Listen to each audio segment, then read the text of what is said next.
Alam mo ba na merong Diyos?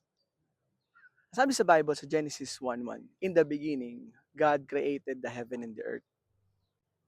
So yung mga nakikita mo ngayon dito sa paligid, no? Lahat yan ay likha ng Diyos. God created the heaven and the earth. So ibig sabihin, kung makikita mo lahat ng nasa paligid na 'to, talagang mapapaisip ka, eh, saan ba galing 'to? Saan ba nagmula ito? So ito ay isang ebidensya na meron tayong Diyos or merong isang nilalang na nag-create nito.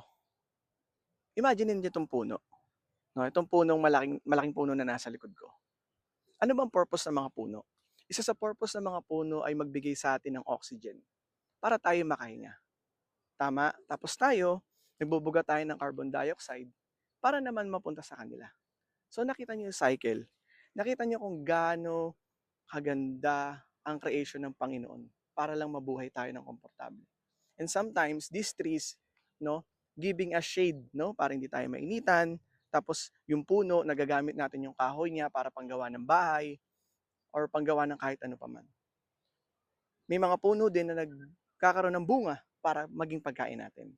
So could you imagine, no, hindi siya basta-basta lang na basta tumubo diyan, no, the design, the purpose, no, talagang makikita mo yung ano eh, yung connection ng bawat isa.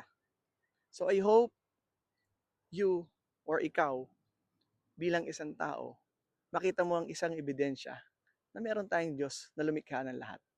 So yun lamang po, to God be the glory.